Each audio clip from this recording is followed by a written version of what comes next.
Wassalatu wassalamu ala Rasulillah. Wassalatu wassalamu ala Rasulillah sallallahu alaihi wasallam.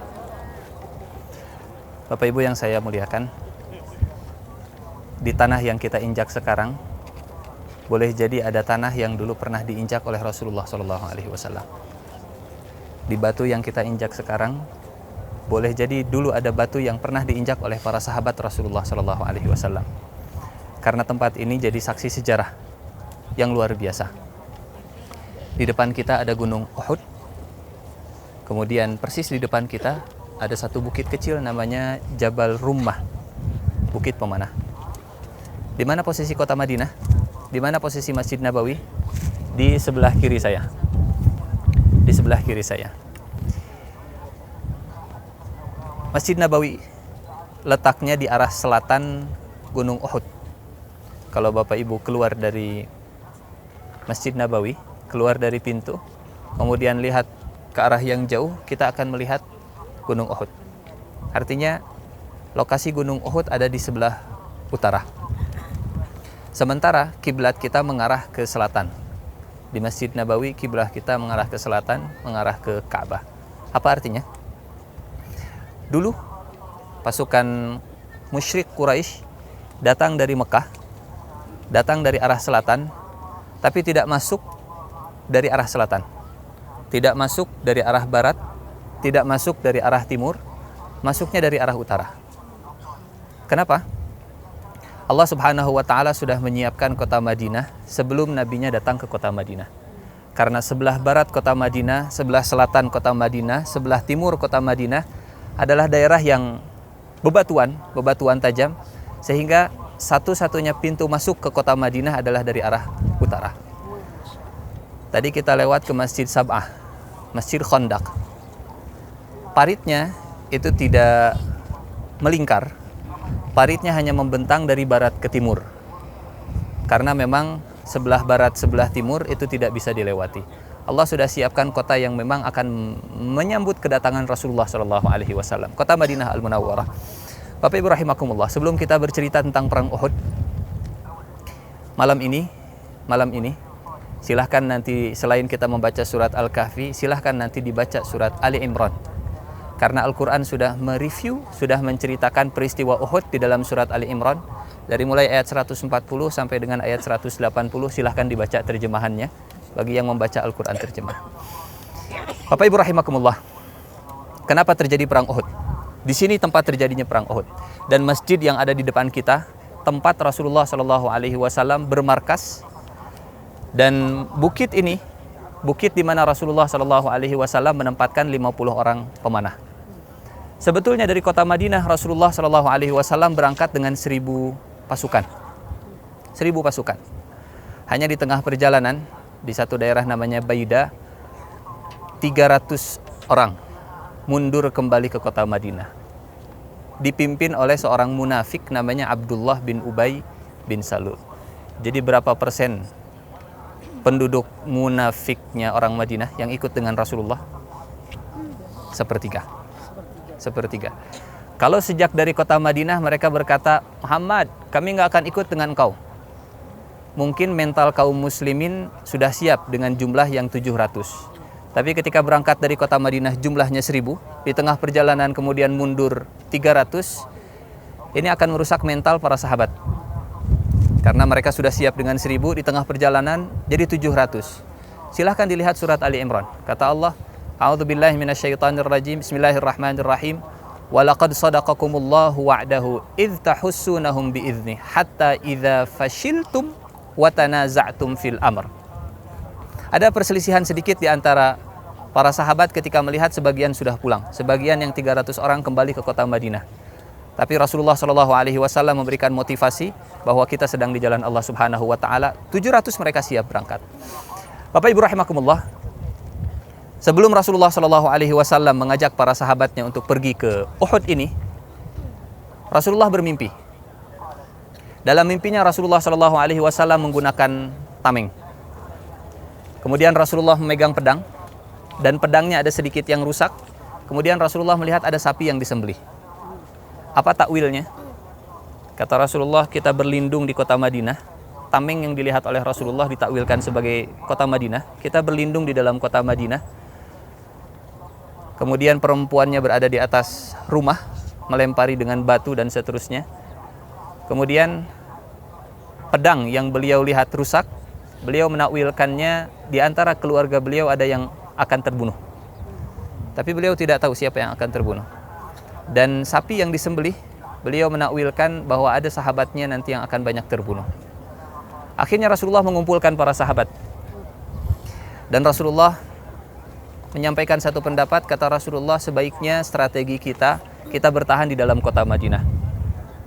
Tapi sebagian besar sahabat yang masih muda, baru masuk Islam, dengan semangat mereka mengusulkan, ya Rasulullah, kalau mereka jauh-jauh datang dari kota Mekah, kenapa kita harus bertahan di kota Madinah? Keluar ya Rasulullah, kita sambut mereka. Kata sahabat yang senior, tidak ya Rasulullah, sebaiknya kita di dalam kota Madinah. Keluar ya Rasulullah, di dalam kota Madinah saja. Keluar ya Rasulullah. Akhirnya dicari jalan tengah, suara yang terbanyak. Ternyata suara yang terbanyak adalah keluar dari kota Madinah. Rasulullah SAW kemudian memutuskan, kalau begitu diputuskan keluar dari kota Madinah. Masuk Rasulullah ke dalam rumahnya, kemudian Rasulullah menggunakan baju perang. Para sahabat yang memberikan usul kita keluar dari kota Madinah, mereka merasa sepertinya kita memaksa Rasulullah untuk keluar dari Madinah. Sepertinya Rasulullah nggak suka dengan usulan kita. Akhirnya setelah Rasulullah keluar dengan baju perangnya, kata mereka, ka'annana akrahnaka ya Rasulullah. Sepertinya kita memaksa engkau ya Rasulullah. Ya Rasulullah, kalau engkau memang ingin berperang di dalam kota Madinah, kami ikut ya Rasulullah. Mohon maaf kalau kami tadi agak memaksa engkau. Kata Rasulullah dengan muka merah, kata Rasulullah, tidak pantas bagi seorang Nabi kalau sudah menggunakan baju perang, kemudian melepaskannya lagi dan mengubah hasil musyawarah. Kalau kita sudah bermusyawarah, kalau kita sudah sepakat, maka fatawakkal 'ala Allah. Kita bertawakal kepada Allah, kemudian jangan mengubah-ubah hasil musyawarah tadi. Sepakat dengan hasil musyawarah, setuju dengan hasil musyawarah. Kalau mau berbeda pendapat di dalam musyawarah. Tapi setelah diambil keputusan setelah musyawarah, kita ikut. Kata Rasulullah, tidak pantas bagi seorang Nabi kalau sudah menggunakan baju perang, kemudian melepaskannya lagi. Tidak pantas kalau keputusan sudah diambil, kemudian dibubarkan lagi, diganti lagi.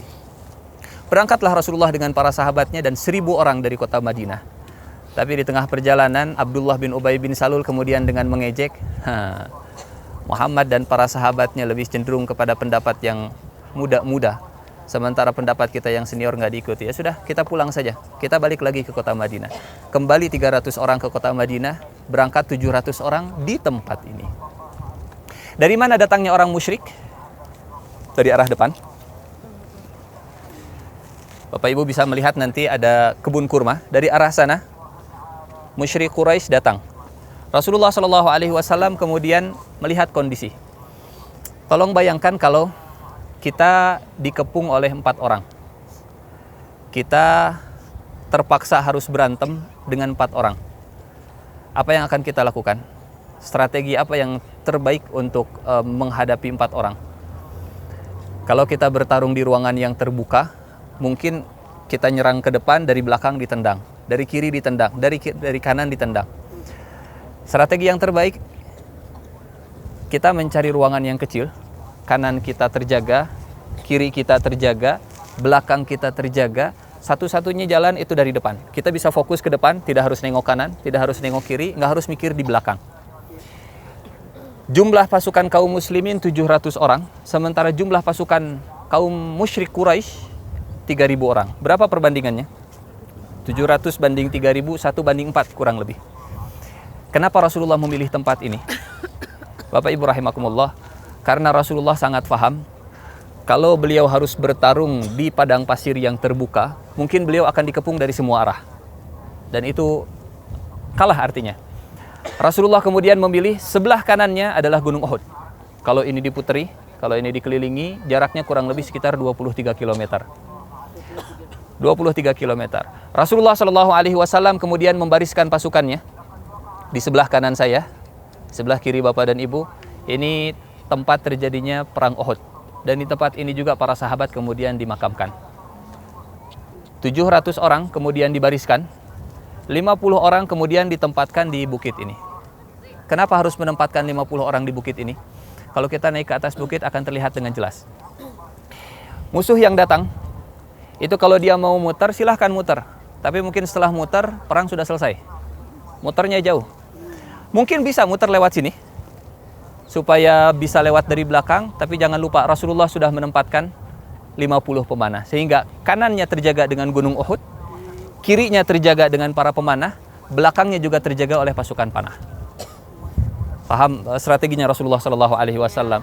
Rasulullah bukan hanya sekedar ahli ibadah, tapi juga Rasulullah ahli strategi. Sallallahu Alaihi Wasallam.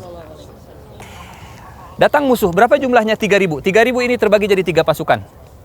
2.000 pasukan dipimpin oleh Abu Sufyan, berada di tengah.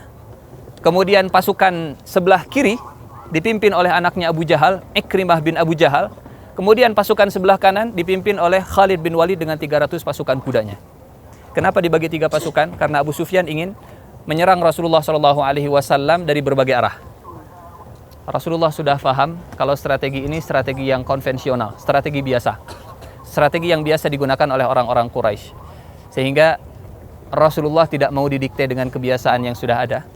Rasulullah yang mendikte bagaimana jalannya perang, beliau memilih tempat di sini.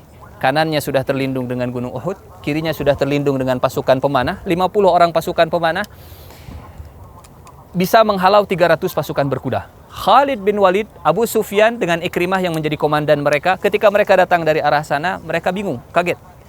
Bagaimana menyerang Muhammad? 3.000 pasukan yang tadinya menyebar lebar, terpaksa mereka harus mengatur ulang barisannya supaya mereka bisa masuk dengan jumlah yang sama 700. Mau mutar terlalu jauh. Rasulullah SAW kemudian mengangkat Hamzah bin Abdul Muttalib sebagai komandan lapangan. Rasulullah kemudian menyerahkan kepada Mus'ab bin Umair bendera. Rasulullah SAW kemudian mengangkat Abdullah bin Jubair. Abdullah bin Jubair sebagai seorang pemimpin pasukan panah. 50 orang pasukan panah. Perhitungan Rasulullah 50 pasukan panah untuk menghadapi 300 pasukan berkuda kalau mereka akan mutar ke sini, itu insya Allah cukup. Kemudian Rasulullah berpesan kepada pasukan pemanah, kalau kalian melihat kami menang, jangan turun. Kalau kalian melihat kami kalah, mati, terbunuh, bahkan burung sudah ada di kepala kami, kalian jangan turun. Siap ya Rasulullah. Siap ya Rasulullah. Awalnya Bapak dan Ibu rahimakumullah, awalnya peperangan dimenangkan oleh kaum muslimin. Khalid bin Walid maju, kemudian dipanah oleh 50 pasukan pemanah, mereka mundur. Abu Sufyan maju, dipanah oleh pasukan pemanah, mereka mundur. Ikrimah bin Abi Jahal, mereka maju, dipanah oleh pasukan panah, mereka mundur. Hamzah bin Abdul Muttalib adalah sosok yang paling pemberani. Bayangkan di sini mungkin Hamzah kemudian menerobos, 3.000 pasukan diterobos dari depan sampai ke belakang, dari belakang kemudian balik lagi ke depan, dari depan balik lagi ke belakang. Kata Abdullah bin Zubair bin Awam, apa artinya Hamzah kalau saya tidak ikut? Akhirnya Abdullah bin Zubair juga mencoba. Zubair bin Awam mencoba. Kata Ali bin Abi Thalib, saya juga pengen. Perang awalnya dimenangkan oleh kaum muslimin. Pertama karena pasukan pemanah, yang kedua karena Rasulullah SAW tidak menggunakan strategi yang biasa, hit and run, pukul mundur, pukul mundur, pukul mundur. Dibariskan oleh Rasulullah satu barisan, 700 pasukan dari mulai Gunung Uhud sampai dengan Jabal Rumah. Perang awalnya dimenangkan oleh kaum muslimin. Sampai akhirnya musuh mundur ke belakang. Kocar-kacir ke belakang. Khalid bin Walid mundur ke belakang. Abu Sufyan mundur ke belakang. Dan mereka meninggalkan ghanimah yang banyak. Tiba-tiba dari atas bukit, karena dari atas terlihat. Kata mereka, kita sudah menang. Kita sudah menang. Kita sudah menang. Hatta idza fashiltum wa tanaza'tum fil amri wa 'asaitum mim ba'di ma arakum ma tuhibbun. Pertama, kesalahan datang dari pasukan pemanah. Kata Rasulullah, tetap kalian di atas bukit ini. Tapi tiba-tiba 40 pasukan pemanah mereka berteriak, kita sudah menang, pasukan sudah mundur, ghanimah sudah tersedia di depan, ayo kita kejar. Kata komandan pasukan pemanah, jangan dikejar. Kata Rasulullah, kita stay di sini, tapi kita sudah menang. Kata Rasulullah, tetap di sini, kita sudah menang. 40 pasukan pemanah akhirnya mereka turun ke arah sana karena mereka melihat ghanimah. Mereka melihat harta rampasan perang. Mereka melihat dunia, perintah Rasulullah SAW dilanggar. Berapa orang yang melanggar? 40. Berapa orang yang taat? Total berapa orang yang taat? 700 dikurangi 40. 660 orang yang taat kepada Rasulullah, 40 orang yang bermaksiat kepada Rasulullah, 40 orang yang maksiat ini yang membalikan keadaan. Jadi ternyata meskipun yang bermaksiat itu minoritas, tapi mungkin yang minoritas berdosa itu bisa mendatangkan bencana kepada mayoritas yang taat. Mungkin 40 orang disiplin, tapi yang 5 orang tidak disiplin, akhirnya yang terlambat berapa orang? Yang terlambat semuanya. Akhirnya yang 40 orang ini turun kemudian mengejar ghanimah. Khalid bin Walid termasuk yang mundur ke belakang, karena Khalid berpikir kalau selama ada 50 pemanah di atas bukit ini, maka kaum muslimin tidak bisa diserang. Mau mutar terlalu jauh, mau ke sini, punggungnya kaum muslimin dilindungi oleh para pemanah. Akhirnya Khalid ikut mundur.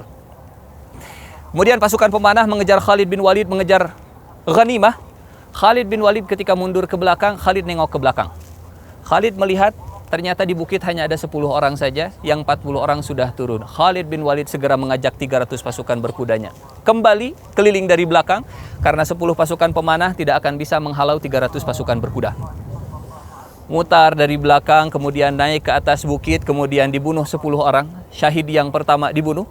Kemudian Khalid berteriak. Khalid bin Walid saat itu belum masuk Islam. Baru masuk Islam di tahun ke-6 Hijriah setelah perjanjian Hudaybiyah. Naik Khalid bin Walid ke atas bukit, kemudian berteriak di atas bukit memanggil Abu Sufyan. "U'lu Hubal! Hidup patung Hubal!" Abu Sufyan bingung.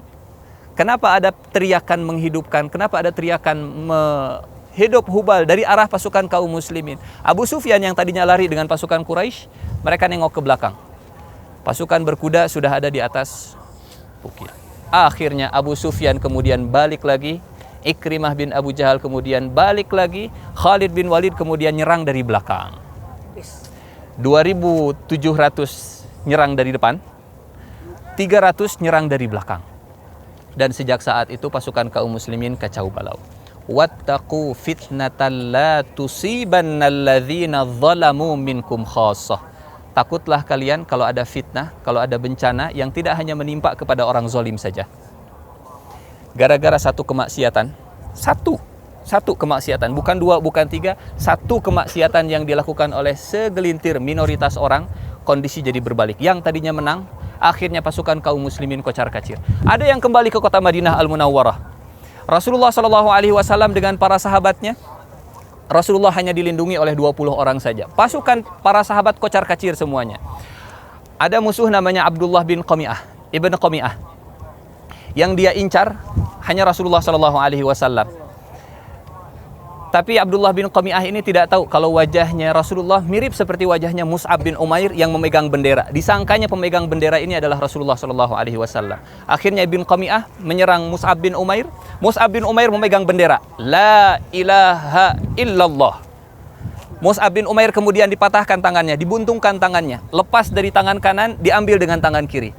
Kemudian dipotong tangan kirinya, lepas dari tangan kiri, tersisa hanya sedikit saja, dipeluk bendera la ilaha illallah ini. Mus'ab bin Umair tidak mau kalimat la ilaha illallah, bendera la ilaha illallah terjatuh di tanah ini. Meskipun tangannya sudah buntung, tangan kanan sudah buntung, tangan kiri sudah buntung, Mus'ab bin Umair terus memeluk. Abdullah bin Qami'ah tidak puas, kemudian ditusuk perutnya dan akhirnya jatuh Mus'ab bin Umair. Bagaimana sosok Mus'ab bin Umair yang dengan tangan buntungnya masih mau memegang bendera la ilaha illallah. Kalimat yang luar biasa, kalimat yang ingin kita ucapkan saat kita meninggal. Kalimat yang mudah-mudahan kalau kita ucapkan husnul khatimah. Dilindungi oleh Mus'ab bin Umair dengan semampu tenaganya, meskipun sudah tersisa sedikit. Sampai akhirnya meninggal, kata Abdullah bin Qami'ah, saya sudah membunuh Muhammad. Saya sudah membunuh Muhammad. Yang dibunuh bukan Rasulullah, yang dibunuh adalah Mus'ab bin Umair. Yang dibunuh Mus'ab bin Umair. Para sahabat mendengarkan Rasulullah terbunuh, mereka panik. Mereka panik. Akhirnya kata mereka, kalau Rasulullah sudah terbunuh, ya sudah, apalagi yang akan kita lakukan? Kocar-kacir, Rasulullah tidak terbunuh. Rasulullah dilindungi oleh 20 orang sahabat, diantaranya ada Sa'ad bin Abi Waqqas. Kata Rasulullah, ilayya ya ibadallah, ilayya ya ibadallah, kesini wahai hamba Allah, kesini wahai hamba Allah. Kata Sa'ad bin Abi Waqqas, ya Rasulullah, jangan kau teriak, karena kalau engkau teriak, orang akan tahu kalau engkau masih hidup. Sa'ad bin Abi Waqqas kemudian mengambil panah. Kata Rasulullah, irmi ya Sa'ad, fidaka abi wa ummi. Panah wahai Sa'ad, balasanmu adalah ayah dan ibuku. Sa'ad kemudian memanah. Rasulullah dilindungi oleh Thalhah bin Ubaidillah. Setiap ada panah, Thalhah kemudian melindungi Rasulullah dengan tangannya. Sampai tangan Thalhah itu lumpuh karena melindungi Rasulullah dengan tangannya. Ada lagi Abu Dujanah. Abu Dujanah sebelum berperang Rasulullah bertanya, siapa yang ingin memegang pedang saya? Kata para sahabat, saya ya Rasulullah, saya ya Rasulullah, saya ya Rasulullah. Kata Rasulullah, kalau ingin mengambil pedang saya, ambillah dengan haknya. Kata para sahabat, apa hak pedang engkau ya Rasulullah?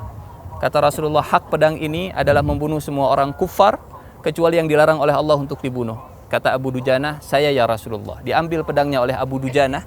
Kemudian Abu Dujanah mengambil kain merah. Kain merahnya diikat kepala. Ini tanda kalau orang sudah pakai kain merah, dia siap untuk mati. Kita sudah pakai kain merah. Kainnya merah, kerudungnya merah, syalnya merah, kemudian name tag-nya juga merah. Insya Allah kita seperti Abu Dujanah. Abu Dujanah, saat semua pasukan kocar kacir, Abu Dujanah kemudian datang mendekati Rasulullah SAW, melindungi Rasulullah. Panah berdatangan kepada Rasulullah dan Abu Dujanah meminta, ya Rasulullah, merunduk ya Rasulullah, berlindung. Abu Dujanah melindungi Rasulullah, punggungnya kata para sahabat seperti landak. Panah satu persatu datang ke punggungnya Abu Dujanah, kata Abu Dujanah, ya Rasulullah, punggung ini engkau jauh lebih berharga daripada punggung saya. Abu Dujanah. Ada lagi Ummu Umarah, Nusaibah, seorang perempuan yang melindungi Rasulullah. Tidak datang untuk berperang, datang hanya untuk mengobati para sahabat yang terluka. Kemudian Abdullah bin Abi Qami'ah yang akan datang membunuh Rasulullah dihalang-halangi oleh Ummu Umarah. Kata Abdullah bin Abi Qami'ah, minggir, saya nggak mau berhadapan dengan perempuan. Kata Ummu Umarah, saya nggak mau. Kalau engkau nggak mau, kalau Anda bisa mengalahkan saya, Anda bisa berhadapan dengan Rasulullah. Kata Abi bin Qami'ah, saya tidak mau. Akhirnya karena Ummu Umarah terus-terusan menghalangi Ibn Qami'ah, tangannya diputus dengan pedang dan keluar darah. Kata Rasulullah, ya Ummu Umarah, man yutik ma tutik, man tutik ma tutikin. Ummu Umarah, siapa yang sanggup seperti engkau? Kata Ummu Umarah meskipun darah keluar, saya sanggup ya Rasulullah, saya sanggup ya Rasulullah, saya sanggup ya Rasulullah. Kata Ummu Umarah atau Nusaibah, ya Rasulullah, tolong doakan, mudah-mudahan saya minta kepada engkau, saya ingin menjadi teman engkau di surga. Kata Rasulullah, bukan hanya engkau dan anak-anakmu. Seorang wanita yang melindungi Rasulullah sampai tangannya terputus, sampai tangannya keluar darah seperti air mancur. Nafurah, Ummu Umarah. Ada lagi Yazid bin Sakan bersama dengan 10 orang anak muda dari kota Madinah. Datang kepada Rasulullah, kata Rasulullah, siapa yang bisa melindungi saya? Man yudafi anni. Siapa yang bisa melindungi saya, dia akan menjadi rafiqi fil jannah. Dia akan menjadi teman saya di surga. Kata Yazid bin Sakan, saya ya Rasulullah akan menjadi teman engkau, engkau akan jadi teman saya. Yazid bin Sakan dengan semua pemuda melindungi Rasulullah. Sampai akhirnya Yazid bin Sakan meninggal, tanahnya berlumuran dengan lumpur, tanahnya berlumuran dengan tanah. Kata Rasulullah, jangan biarkan Yazid bin Sakan pipinya di tanah. Serahkan Yazid bin Sakan ke sini. Rasulullah kemudian membersihkan pipinya, Rasulullah menengadahkan tangan dan berdoa. Ke langit inilah Rasulullah berdoa. Di atas langit inilah Rasulullah menengadahkan kepalanya. Kemudian kata Rasulullah, ya Allah, sesungguhnya aku sudah ridha kepada Yazid bin Sakan. Allahumma rda anhu. Ya Allah, ridhoilah Yazid bin Sakan. Para sahabat berharap, andai saya jadi Yazid bin Sakan, saya didoakan oleh Rasulullah SAW. Ada lagi Abdullah bin Zubair, Abdullah bin Jahash. Abdullah bin Jahash dikuburkan di sini. Mus'ab bin Umair dikuburkan di sini. Hamzah bin Abdul Muttalib dikuburkan di sini. Abdullah bin Jahash sehari sebelum perang Uhud kumpul dengan para sahabat di kota Madinah di sana, kemudian bertanya, apa yang kau ingin dapatkan besok? Kata mereka, saya ingin bisa mengalahkan satu orang musyrik. Kata yang lain, saya juga ingin bisa mengalahkan. Kalau engkau Abdullah bin Jahash, kata Abdullah bin Jahash, saya ingin bertemu dengan satu orang musyrik yang kuat, kemudian saya eksekusi. Saya ingin ketemu dengan orang musyrik yang kedua, saya eksekusi. Saya ingin bertemu dengan orang musyrik yang ketiga, saya eksekusi. Dan saya ingin ketemu dengan orang musyrik yang keempat, kemudian dia mengalahkan saya. Dia membunuh saya. Wa buqirat batni, wa judi'at anfi, wa quti'at udhuni. Bukan hanya sekedar dibunuh, perut saya dirobek. Saya ingin besok perut saya dirobek. Hidung saya dipotong, telinga saya dibuntungkan. Dan nanti saya dibangkitkan dalam kondisi demikian. Kemudian Allah bertanya kepada saya, ya Abdullah, wahai Abdullah bin Jahash, Fima hadatsa dzalik? Kenapa engkau seperti ini? Ada apa? Engkau kenapa datang kepadaku dengan kondisi seperti ini? Perut engkau robek, hidung engkau putus, telinga engkau kemudian dibuntungkan. Kemudian nanti saya menjawab, fika ya Rabb. Aku seperti ini karena engkau ya Rabb, karena cinta kepada engkau ya Rabb. Akhirnya saat perang Uhud, para sahabat mengumpulkan jenazah, mereka melihat ada Abdullah bin Jahash, di sampingnya ada 3 orang. Laporan mereka ke Rasulullah, ya Rasulullah, ya Rasulullah, Abdullah bin Jahash ya Rasulullah. Ada apa?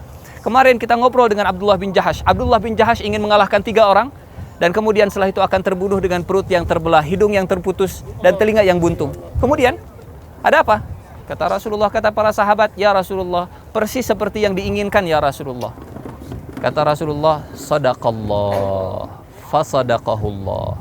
Dia sudah sungguh-sungguh minta kepada Allah, maka Allah berikan keinginannya. Bapak Ibu, pernahkah membayangkan seperti apa kita akan meninggal? Minta kepada Allah, mudah-mudahan Allah wafatkan kita dalam kondisi yang terbaik. Minta kepada Allah, ya Allah, saya ingin meninggal dalam kondisi sujud, dalam kondisi sholat berjamaah. Kalau bisa sholat subuh di Masjid Nabawi hari Jumat, asal jangan besok. Nggak apa-apa. Kalaupun besok ternyata husnul khotimah, mudah-mudahan kita diberikan oleh Allah Subhanahu wa Ta'ala. Ada lagi Abdullah bin Hiram, bapaknya Jabir bin Abdullah. Jabir bin Abdullah bin Hiram. Abdullah bin Hiram punya 6 anak, 9 perempuan. Kata Abdullah bin Hiram, anakku 9 anak perempuan dan 1 anak laki-laki namanya Jabir. Kata Abdullah bin Hiram ke anaknya, Jabir sini, bapak punya anak 9 perempuan. Kalau kita berdua pergi, nanti anak bapak yang 9 ini yang perempuan tidak ada yang merawat. Terus kata Abdullah bin Hiram, kalau begitu kita undian saja. Siapa yang namanya keluar, maka dia yang akan pergi ke perang Uhud. Dikocok namanya antara bapak dengan anak. Ternyata yang keluar nama sang ayah, nama Abdullah bin Hiram. Kata anaknya, Pak, kocok sekali lagi. Dikocok sekali lagi, diundi sekali lagi. Yang keluar nama ayahnya. Diundi sekali lagi, yang keluar nama ayahnya. Kata Jabir, ayah, izinkan saya untuk ikut bersama dengan Anda. Kata Abdullah bin Hiram, la ya bunai, enggak anakku. Kalau bukan karena jannah, saya tidak akan melepaskan kesempatan ini. Kalau bukan karena surga, saya tidak akan ikut ini. Kalau bukan karena surganya Allah, saya tidak akan ikut berjuang dengan Rasulullah sallallahu alaihi wasallam. La ya bunayya. Nitip anak-anak saya, nitip, engkau silahkan tinggal di Madinah, saya akan berjuang bersama Rasulullah sallallahu alaihi wasallam. Apa yang terjadi? Abdullah bin Hiram meninggal. Jabir kemudian datang. Jabir tidak ikut dalam perang Uhud karena Jabir menunggu sesuai dengan permintaan sang ayah. Bentuk birrul walidain kepada sang ayah, taat. Jabir kemudian datang ke tempat pemakaman. Kata para sahabat, sebaiknya engkau tidak melihat wahai Jabir. Kenapa? Ayahmu dimutilasi. Kata para sahabat, jangan kau lihat. Kata Jabir, saya ingin melihat, kesempatan yang terakhir. Akhirnya Jabir melihat, kemudian Jabir menangis. Tidak sanggup untuk melihat kondisi ayahnya. Rasulullah kemudian menenangkan, ya Jabir, abshir ya Jabir, abshir ya Jabir. Ada kabar gembira wahai Jabir. Ada apa ya Rasulullah? Allah tidak pernah berbicara kepada hambanya kecuali dengan tirai. Adapun kepada ayah engkau, Allah Subhanahu wa Ta'ala langsung berbicara. Tamanna ya abdi, wahai hambaku, minta kepadaku, berharaplah kepadaku. Kata Rasulullah, apa yang diharapkan oleh ayahmu wahai Jabir? Ternyata Abdullah bin Hiram berharap, ya Rabb, aku berharap agar engkau kembalikan aku ke dunia.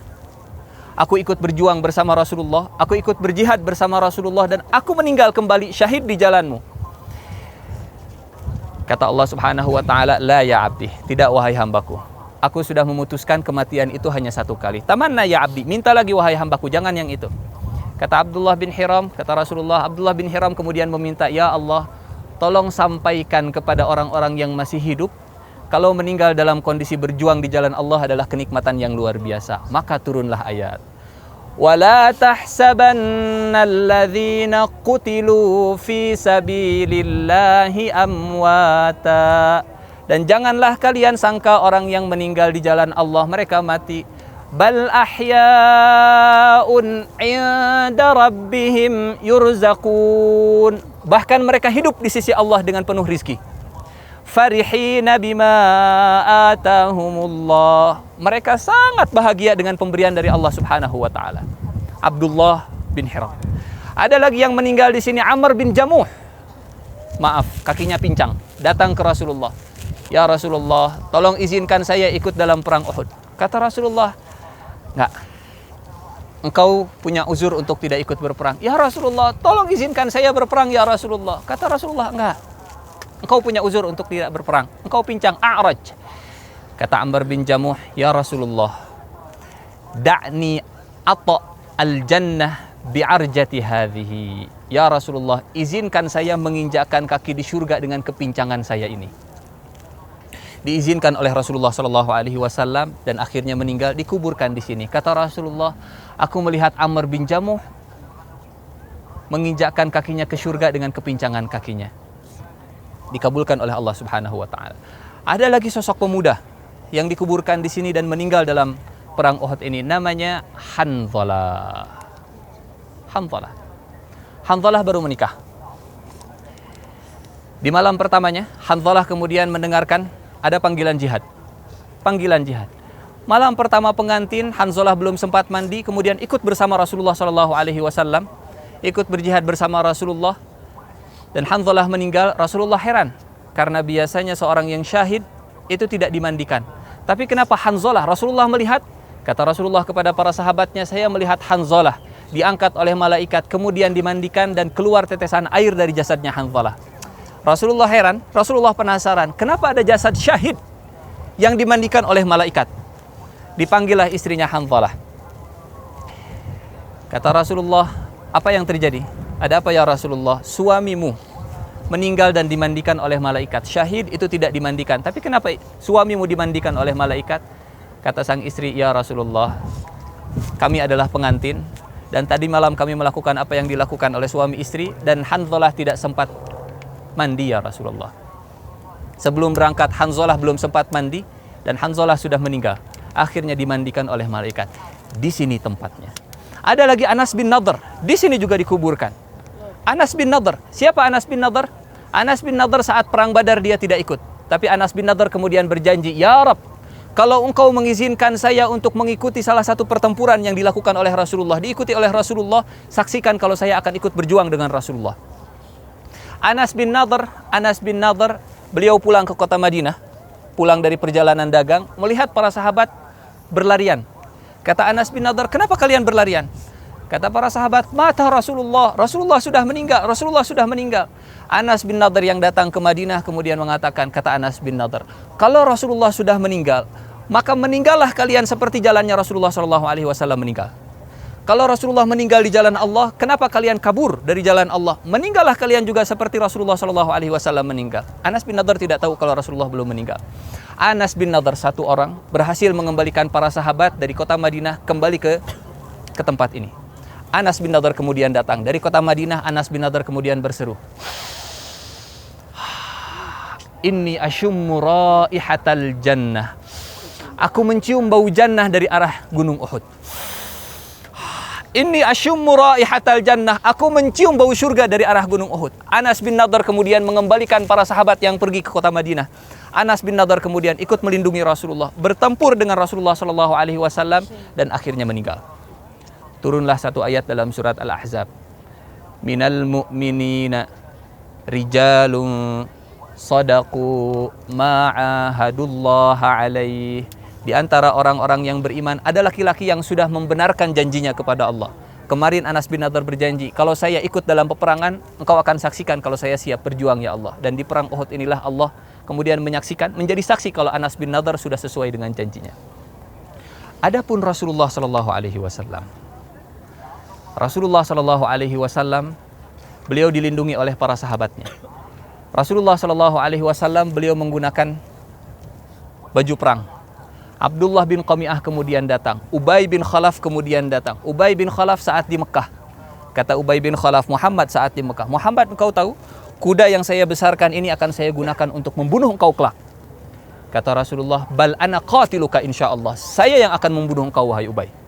Ubay bin Khalaf dalam perang Uhud datang dengan kudanya mendatangi Rasulullah dengan baju perangnya yang terlihat hanya mata dan hanya mulut. Kata para sahabat, ya Rasulullah, farisun ya Rasulullah. Ya Rasulullah, ada penunggang kuda yang datang ke arah kita. Rasulullah kemudian minta, tolong serahkan kepada saya tombak. Rasulullah kemudian menggenggam tombak dengan kuat. Rasulullah goyang-goyang, kemudian Rasulullah lemparkan dengan tangannya yang kuat.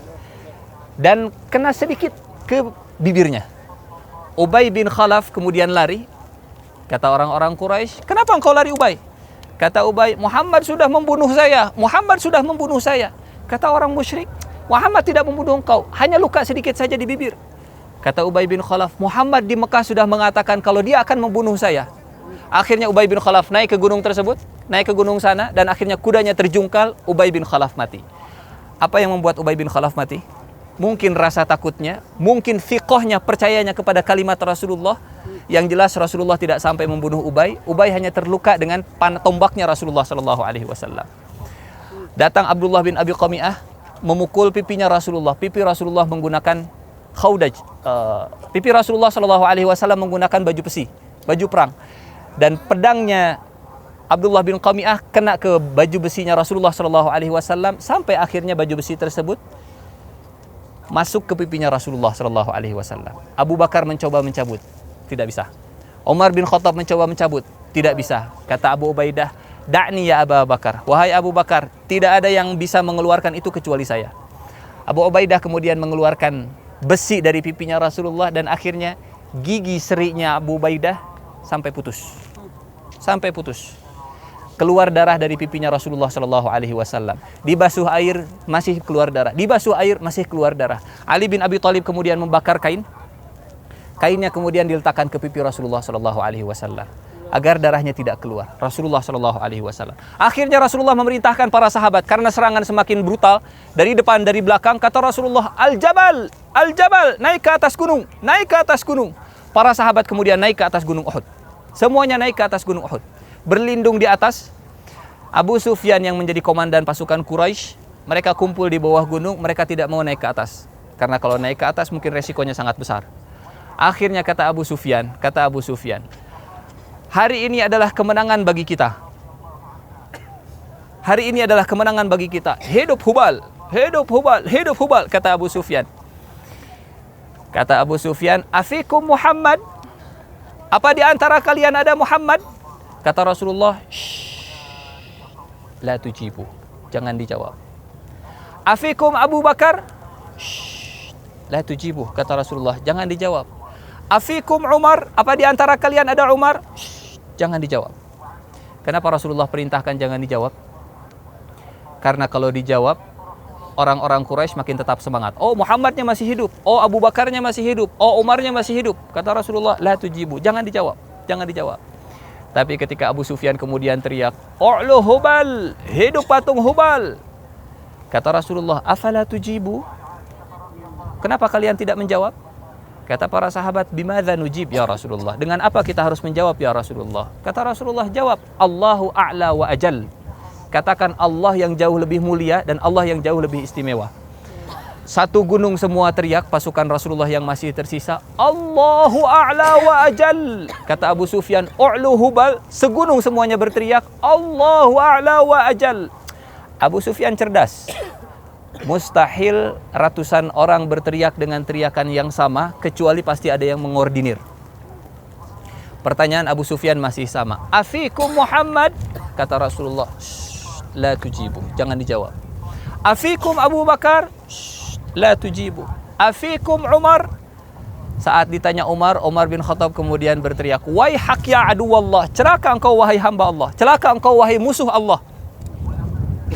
Kemenangan kami di Badar, meskipun sekarang kami kalah, tapi kekalahan kami akan dibalas oleh Allah Subhanahu wa taala dengan surga. Yang meninggal dari kami akan masuk surga, yang meninggal dari kalian akan masuk neraka.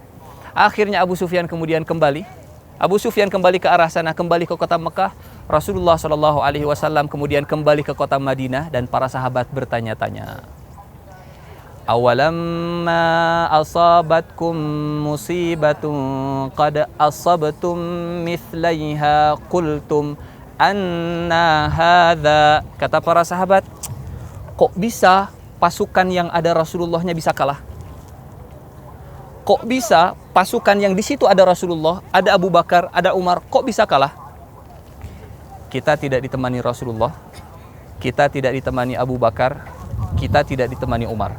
Pasukan yang ditemani oleh Rasulullah bisa kalah. Para sahabat bertanya-tanya, "Anna hadza? Bagaimana ceritanya ini? Kenapa pasukan yang ada Rasulullahnya kalah?" Kata Rasulullah, "Qul huwa min indi anfusikum." Kata Allah, karena kesalahan kalian sendiri. Bapak Ibu rahimakumullah, pesan dari perang Uhud ini, 40 orang yang bermaksiat, Rasulullah terluka. 40 orang yang bermaksiat, 700 pasukan kalah. 40 orang yang berbuat maksiat, 70 sahabat yang terbaik akhirnya meninggal. Di sini ada Hamzah, di sini ada Mus'ab bin Umair, di sini ada Anas bin Nadhr. 40 orang yang berbuat kesalahan, maka 700 orang yang mendapatkan kekalahan. Mudah-mudahan kisah perang Uhud ini memberi pelajaran kepada kita bahwa kemenangan umat Islam tidak akan menang kalau kitanya masih bergelimang dengan kemaksiatan. Tapi kan yang maksiat sedikit, minoritas 40/700, hanya sekian persen saja yang bermaksiat, tapi Rasulullah akhirnya kalah. Mudah-mudahan kita bisa bertobat dari semua kesalahan kita. Mudah-mudahan Allah Subhanahu wa taala mengampuni semua dosa-dosa kita, dan mudah-mudahan Allah kembalikan kemenangan umat Islam kepada kita semua insyaallah.